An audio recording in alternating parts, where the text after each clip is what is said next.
Hello, my fellow comic book collectors. Today is Wednesday, and on Wednesdays I do my Q&A, where basically you can ask me any question about comics or about myself, and I will do my best to answer those questions. So each week, people ask me some really great questions, and this week I have a bunch of really great questions that I hope to give really great answers. So let's get into the questions, and one question I have for you first. What do you think of this angle? I'm really trying to find a good angle for for this show that I do. I used to have the camera further back, and I found when I was actually looking at the videos myself, I really couldn't see what the books were. I could tell that they were cool, but I couldn't really see the books. And so I wanted to bring the camera a little closer so you could see some of the cool books in behind me. And I hope this works. And having it in this kind of angle, you can kind of see me almost surrounded by comics. And so I'm curious what you think of that. So this is my question to you. Please answer below. Okay, with that being said, let's get into your questions. And the first is from Jan. Jan asked, for the next time, what comic stories had a big impact on you after reading them? What are your favorite low-value, non-key books in your collection? Okay, so it's kind of weird. Okay, I'll answer that first part. They are keys, though, but they had major impact on me. Everyone knows that Howard the Duck, #1, which was kind of my entry into comic collecting, that probably was the book that had the most impact on me. But I wanted to show you some other keys. So basically my comic journey was that as a kid, I collected like Disney and that kind of stuff, those kind of comics. And I didn't really collect per se, but I would get those comics and I'd read them. And then later, when I got to high school, and I collected Plastic Man. I thought Plastic Man was cool. And then I got into, when I got into university, I was right at the 90s. It was the 90s. It was 1991 when I graduated from high school. And that was like sort of that pinnacle 90s. I consider it the plastic age. I'm trying to brand that.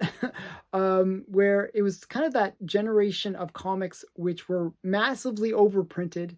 And they were also comics that were like just crazy artwork. Muscles on top of muscles, or legs that were really, really long, or biceps that were bigger than one's whole body. Like just these kind of interesting artwork that was, and then foil covers. So many wonderful things out of out of the 90s. And I sort of grew up. That's where I sort of grew up in terms of collecting. And to speak to that foil kind of book that was on the wall behind the cash register was this book. This book really excited me. Like this Lady Death. I saw this, had the foil cover, the black. I just loved Lady Death. I just thought, wow, we get this sexy girl. And this is actually not the one. There's another issue. But this is one of the ones of Lady Death where I fell in love with it. I just loved it. You can pick this up. I don't think this is an expensive book even now. But back then it was like a $20, $30 book because it was hot. It was like the foil. Got to get that. Oh man, memories. Okay, so Lady Death, huge impact on me, and it really got me into this whole idea of like almost something where it was completely opposite of Disney. Sexy girls wearing very little clothing, running around with big swords or with, lots of blood and guts. And I really enjoyed Lady Death. So I actually bought the first series of like Evil Ernie, because that was where she made her first appearance. I paid $20 for the set. And I really enjoyed them. I really enjoyed that whole arc that she went through. That she was kind of like this innocent girl and she just fell in love. And the only way she could get her love back as if she killed all humanity. It was a bit crazy. But it was an interesting story, and I kind of thought, wow, this is really cool. So that story and that comic really got me into collecting bad girl art, bad girl characters and stuff. And the next character that was really big, that I really enjoyed, was Vampirella. And this led me down a whole different path. It took me out of comics in a way, because I was one of those people that always wanted to find out what is that first appearance. Where did the character really come from?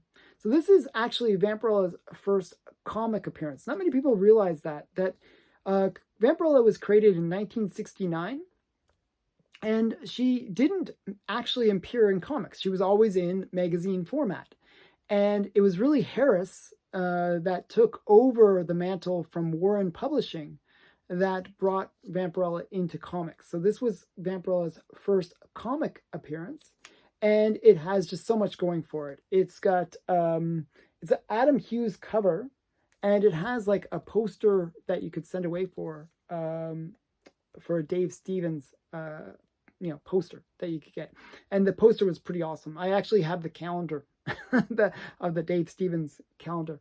So really great book. I just really fell in love with Vampirella.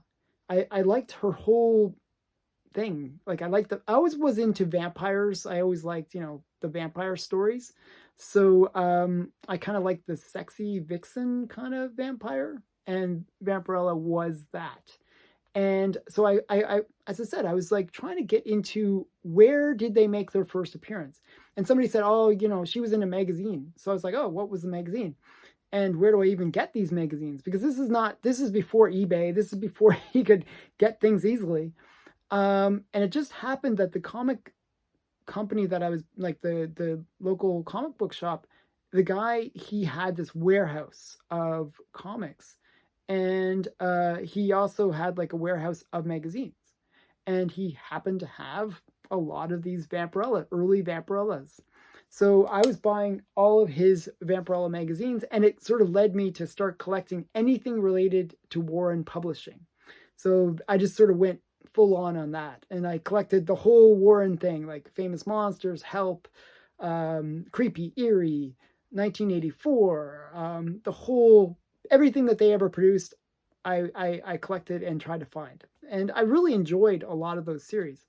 So that was... Those are the books that really had a major impact on me in terms of those things. Another thing that actually is kind of a funny one, and it's a key again, but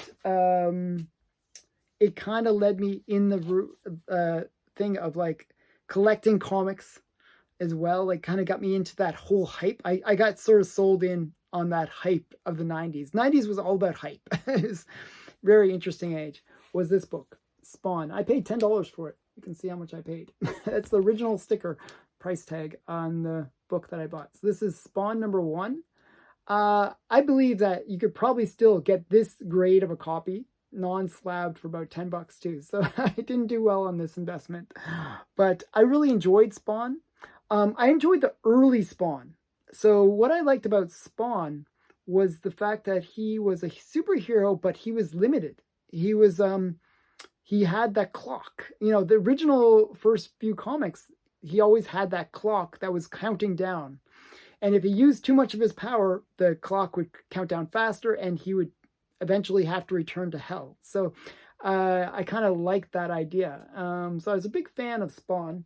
And, that was, as I said, it's not, even a 9.8 is not that expensive because there's a million of them. It's not that hard to get.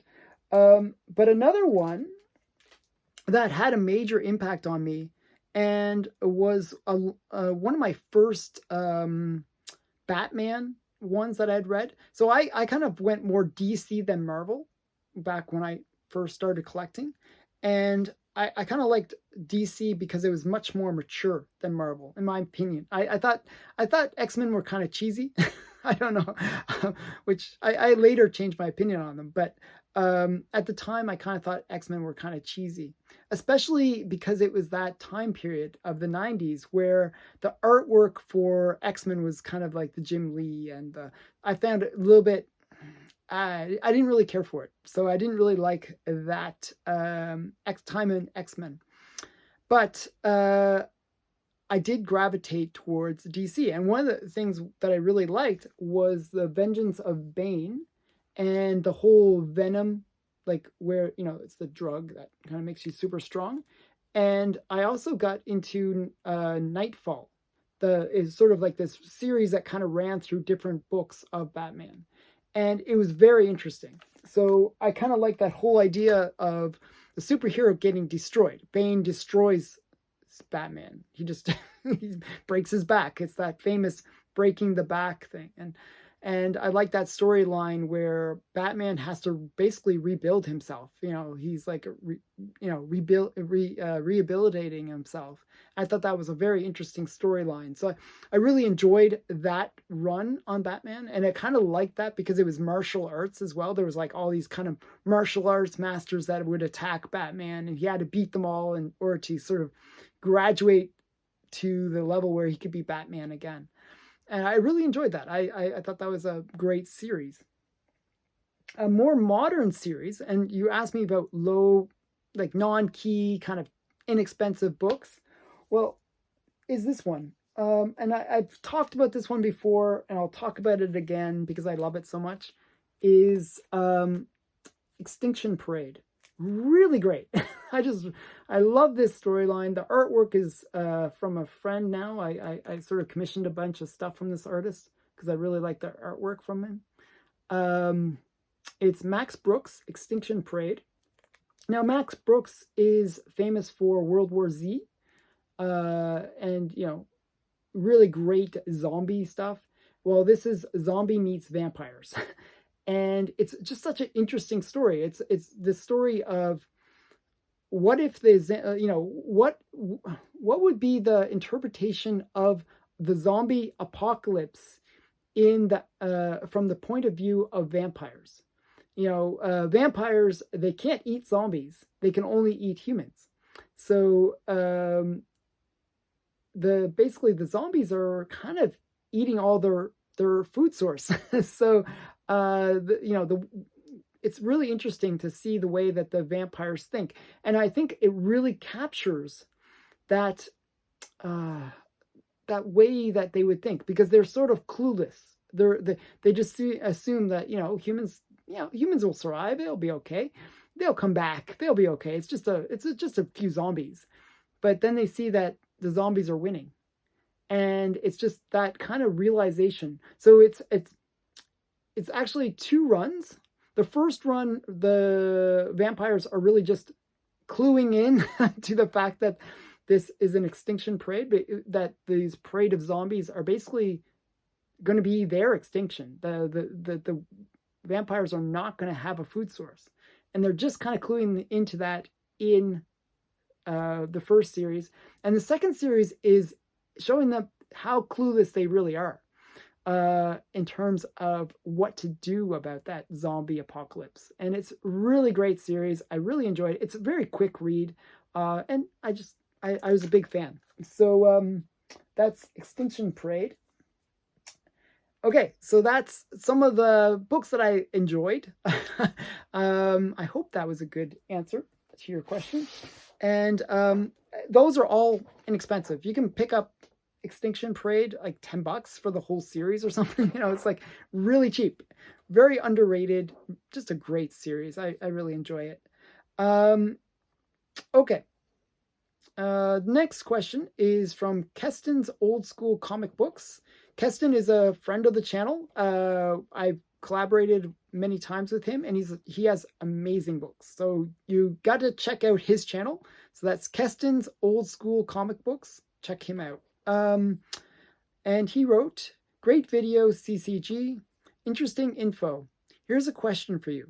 Can you go into depth about McSnurtle? I heard the book is heating up and you talk about him with such joy. Okay, so McSnurtle. Okay, so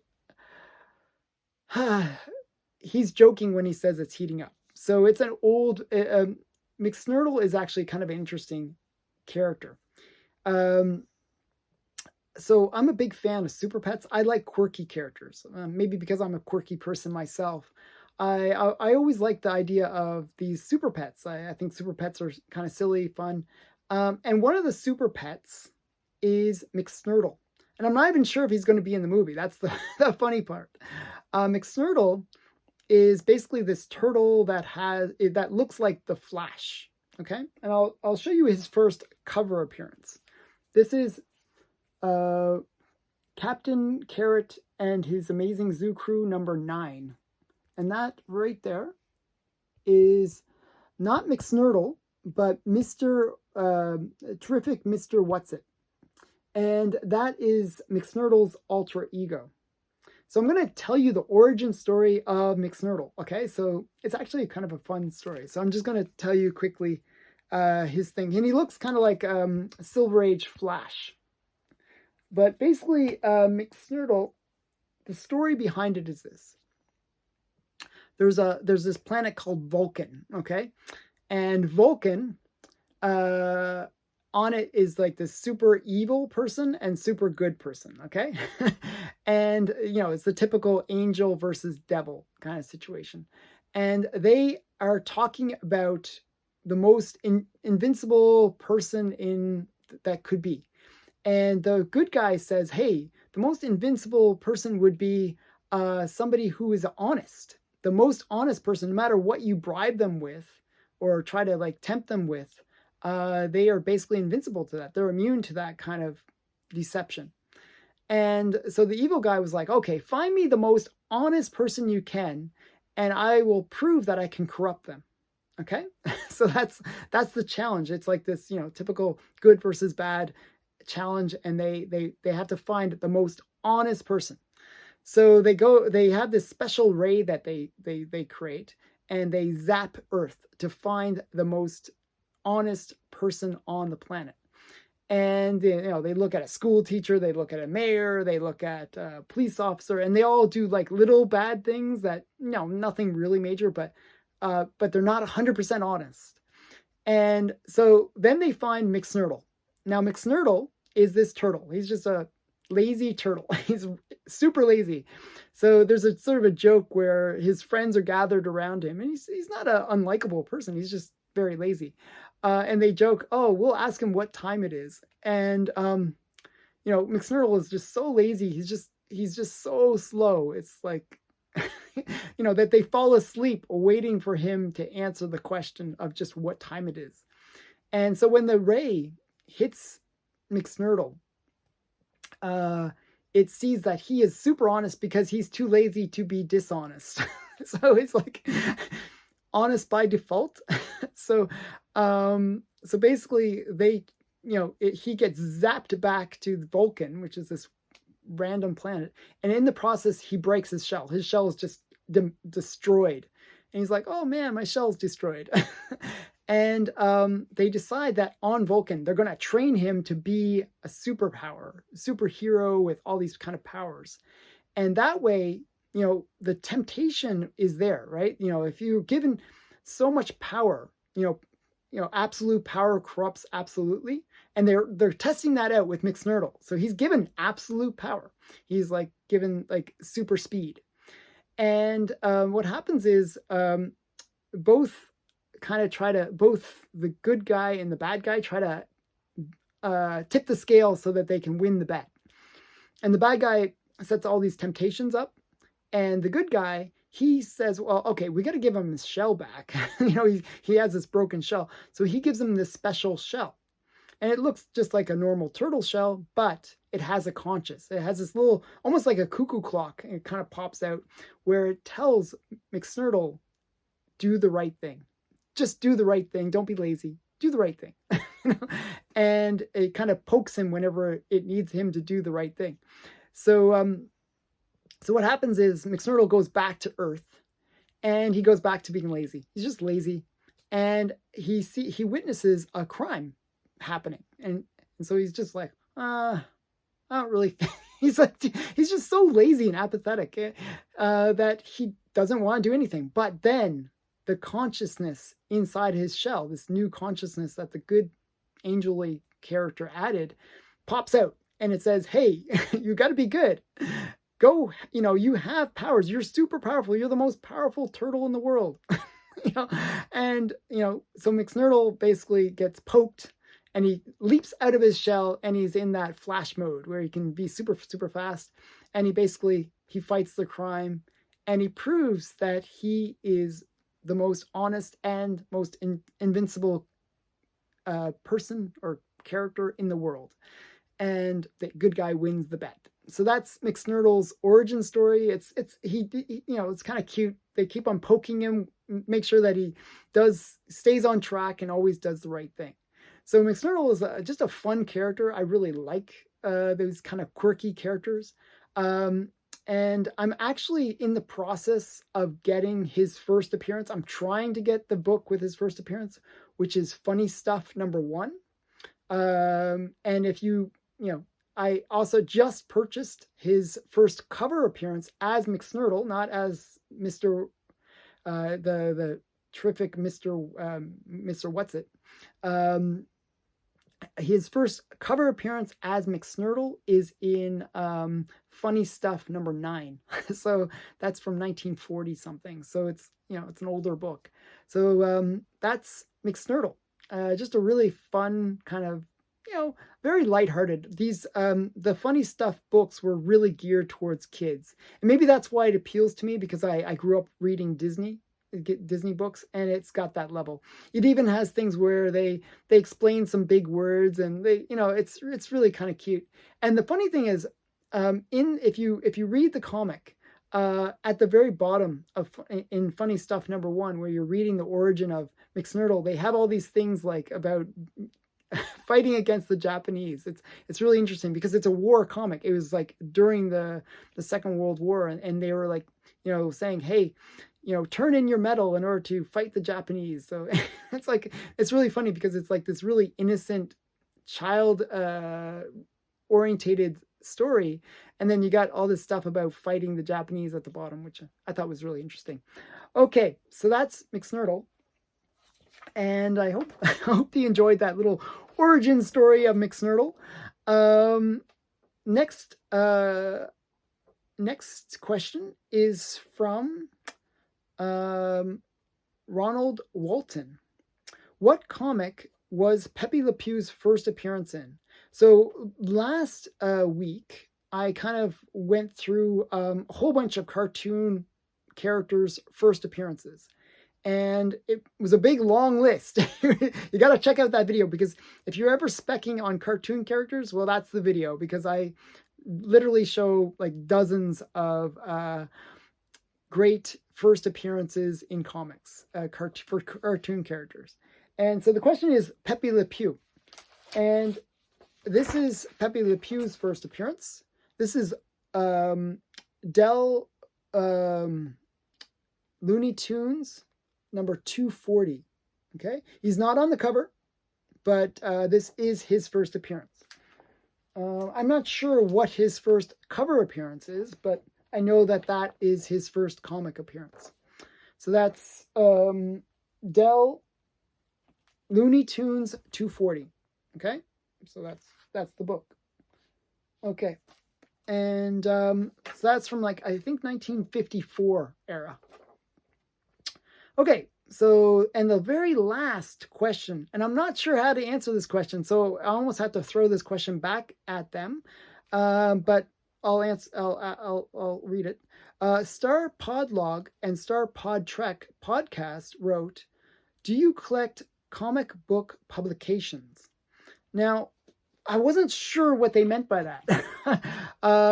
So if they mean there's a couple things I was thinking about. Do you mean like insider books, from where Marvel will release these are the books coming up in March, or these are the books coming up in February, whatever month, and then they have their little insider book, and you can sort of get previews of some of the characters. I do collect those books that have previews of significant characters. I do collect that. Um, the but I'm not sure if that's what she means by comic book publications.